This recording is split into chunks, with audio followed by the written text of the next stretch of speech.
नमस्कार मेरे प्यारे साथियों। आज की कहानी है खुद को पहचानो। प्यारे साथियों, आज के मानव जीवन में हम यह तय नहीं कर पाते हैं कि हम क्या हैं। हम अपने आप को पहचान नहीं पाते हैं।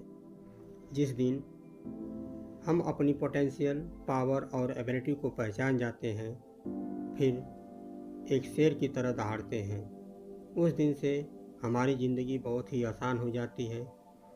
तो साथियों, यह कहानी कुछ इसी बेस पर आधारित है।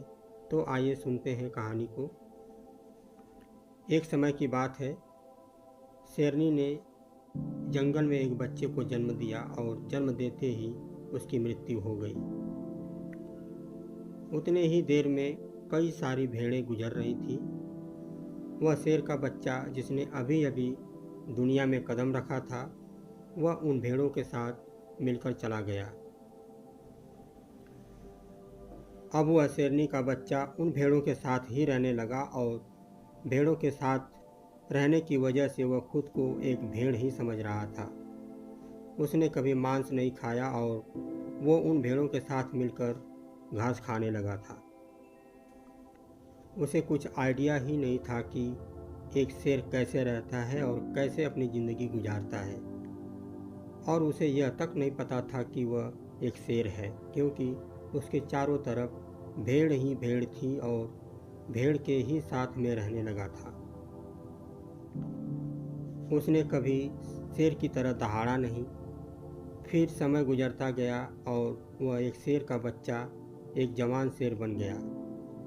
वह भेड़ की झुंड में बिल्कुल अलग ही दिख रहा था, लेकिन भेड़ों के साथ रहकर भेड़ों की उसको आदत हो गई थी। एक दिन एक बूढ़े शेर ने भेड़ों के झुंड पर हमला कर दिया। जब उस बूढ़े शेर ने भेड़ों के झुंड में उस जवान शेर को देखा तो वह हैरान हो गया। उसे अपनी आंखों पर विश्वास नहीं हो रहा था। उसने देखा कि एक जवान शेर भेड़ों के साथ कैसे घूम रहा था।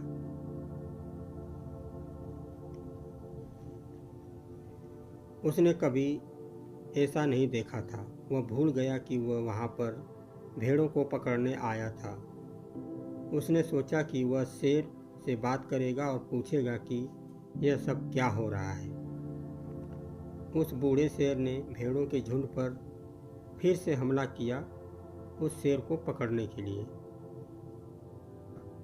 भेड़ों ने जैसे ही उस बूढ़े शेर को देखा तो सब अपनी जान बचाकर भागने लगे और उन भेड़ों के साथ वह शेर भी अपनी जान बचाकर भागने लगा। कुछ देर बाद उस बूढ़े शेर ने उस जवान शेर को पकड़ लिया।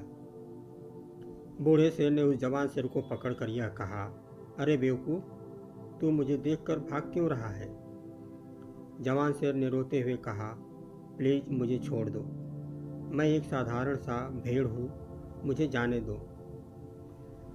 वो उस बूढ़े शेर को देखकर एक भेड़ की तरह कांप रहा था। बूढ़ा शेर यह सब सुनकर हैरान हो गया और वह समझ गया कि यहाँ पर क्या हो रहा था। बूढ़ा शेर उस जवान शेर को एक नदी के पास लेकर गया। जवान शेर को वहाँ भागने की कोशिश कर रहा था। ने उसको नदी की तरफ ढकेलते हुए कहा कि अपने आप को इस पानी में देख। नदी का पानी पूरी तरह से शांत था।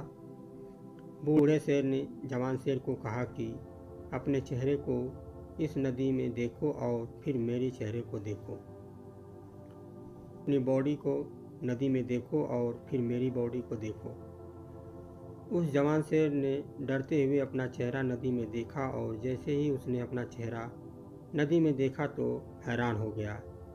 उसने देखा कि वह एक भेड़ की तरह नहीं बल्कि एक शेर की तरह दिखता है। वह रियलिटी को समझ गया कि वह एक भेड़ नहीं बल्कि एक शेर है और एक सेकंड के अंदर ही उसने दहाड़ना शुरू किया। उसकी यह दहाड़ सुनकर पूरा जंगल कांप गया। उसने अपने आप को पहचान लिया था, अपनी पावर्स को पहचान लिया था और तभी उसने अपने आप में एक ऐसी एनर्जी महसूस की जो उसने आज से पहले कभी नहीं की थी। फिर उसने सोचा कि एक भेड़ की तरह जीना रियलिटी नहीं थी, वह सिर्फ एक मेंटली कॉन्सेप्ट था। पर अब तो वो रियलिटी को जान चुका था।